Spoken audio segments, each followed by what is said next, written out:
calling all curious explorers and wandering souls.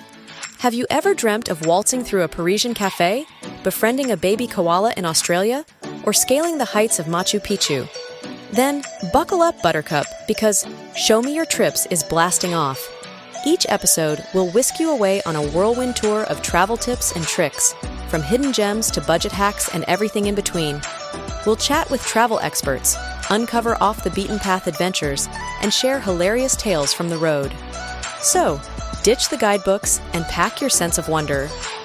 Show Me Your Trips is your passport to a world of unforgettable travel experiences. Find us on your favorite podcast app and subscribe today.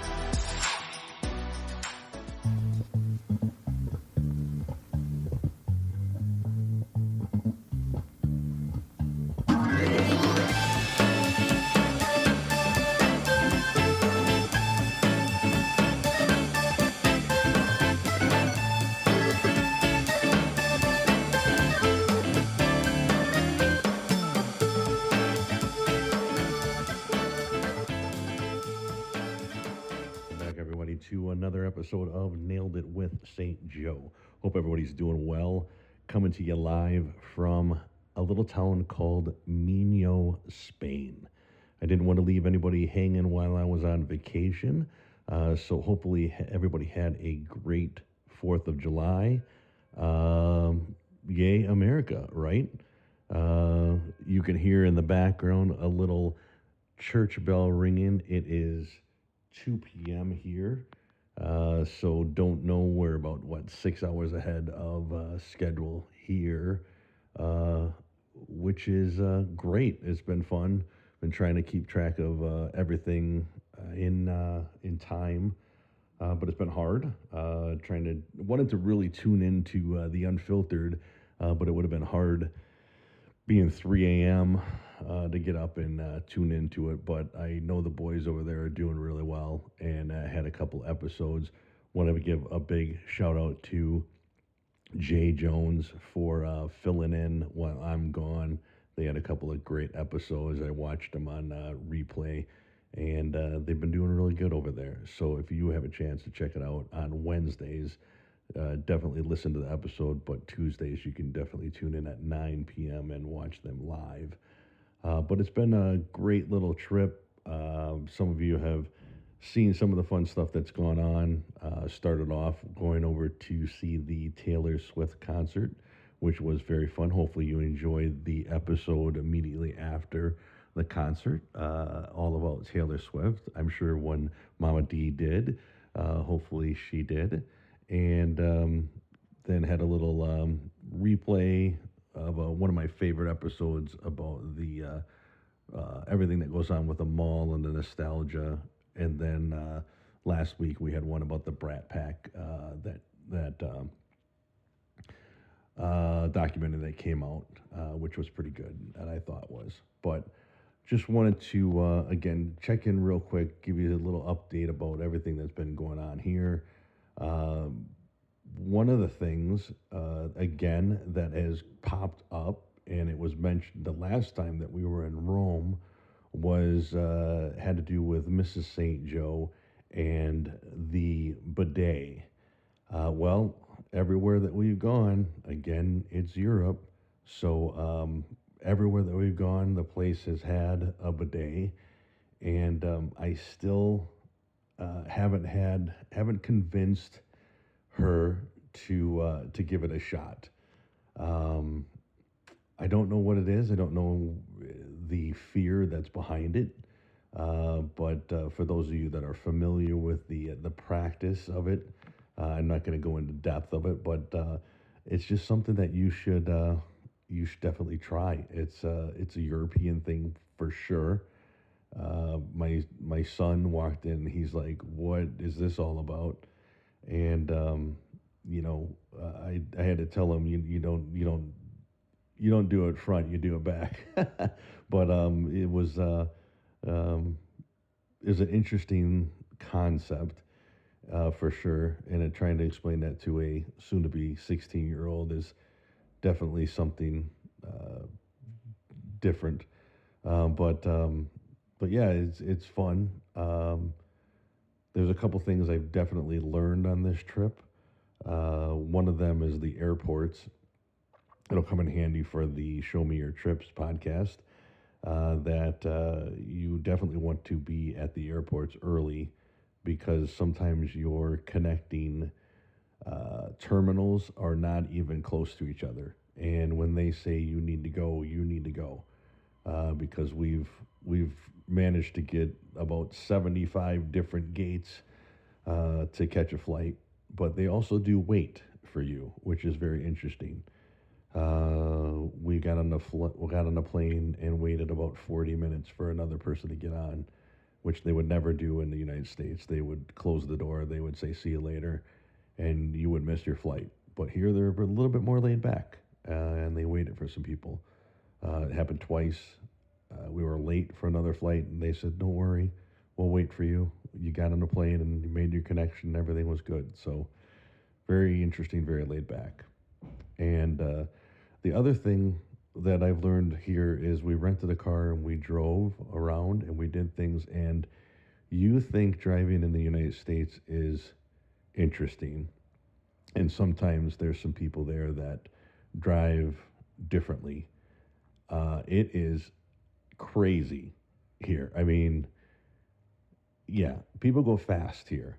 And if you are in the left-hand lane and you're not going fast, you need to move because you will learn you do not drive in the left-hand lane. And if you're not going kilometers so per hour, which is crazy, and takes a little used to get to conversion. But if you're 120 kilometers, which is roughly 75 miles per hour, if you're not doing that on the highway and in the left-hand lane to pass people, if you're not doing 140 or 150, which is roughly 85 or better in the left-hand lane, you don't belong there.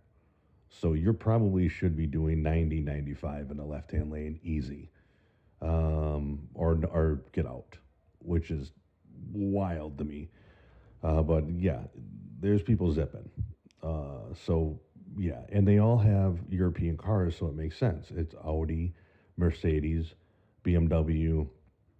You don't see a lot of Chevys and Toyotas and Fords and things like that over here. So a lot of Japanese-made cars. So it's very interesting, but fun to drive, fun to experiment, do a lot of things. We've done a ton of walking, ton of hiking, ton of historical art, a lot of fun things, and a lot of food. Some of my favorite things to do and explore with the food and eat a lot of different things and culture, which is great. And the other thing that I love, which has been super fantastic, is they love the 80s. The music around here is nothing but 80s music and everything from videos. They still have like MTV and stuff like that they are into, which is a lot of music and a lot of fun stuff revolves around the 80s. So I fit right in. Beebs, I've talked to Beebs a little bit and texted him about it with the Euro going on right now. Everything revolves around soccer. There's been some great soccer matches. I've watched more soccer in my life than I ever have, but I tell you what, it's a lot of fun. And the excitement that everybody has and the passion that they have, I can understand what Beebs is talking about and gets into with the aura of soccer. I can totally understand what he is saying about it. Not sure that I am going to be converted to a soccer person, but watching it on TV around with the people and seeing what goes on, again, with the passion and the excitement of everything, I get it, but still just a long, long process to do it. And but when it does get down and they're close to scoring and they score and everybody gets excited, it is pretty fun. It's still like a close football game, and when your team scores and they get that touchdown, it's very similar to that same excitement, same jubilation, and it's the same kind of thing. So it's interesting. But and of course, it was very interesting the other day. Spain beat Germany, big rival.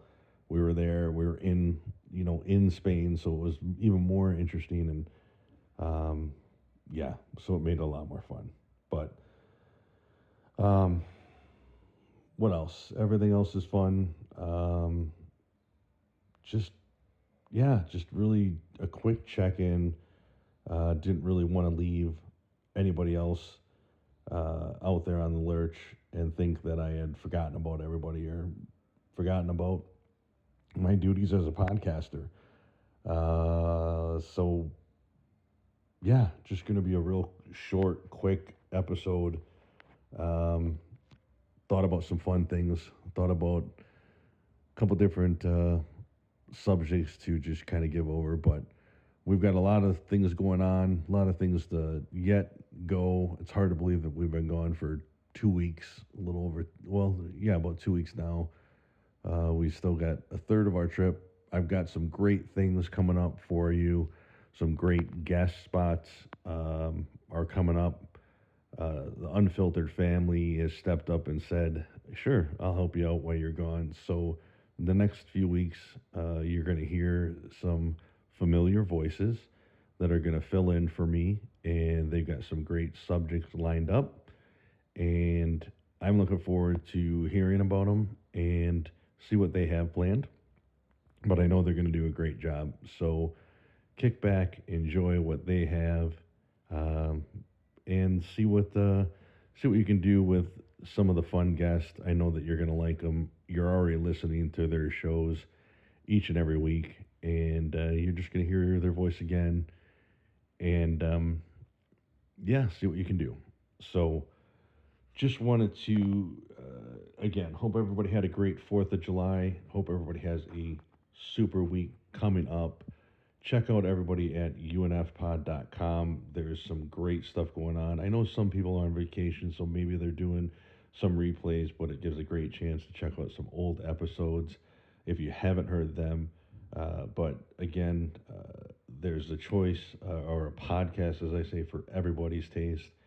But yeah, there's also a lot of new material that's coming out too on some of the podcasts that they're putting out some great things.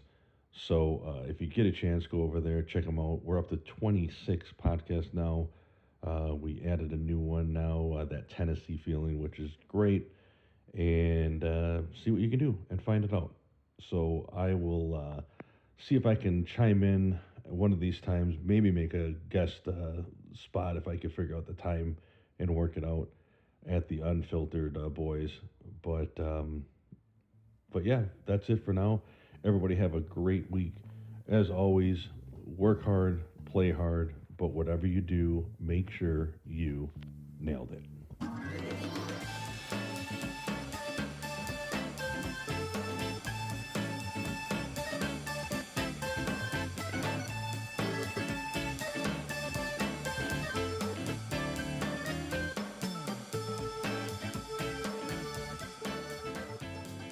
This has been an Unfiltered Studios production. For more information, please visit us at unfpod.com.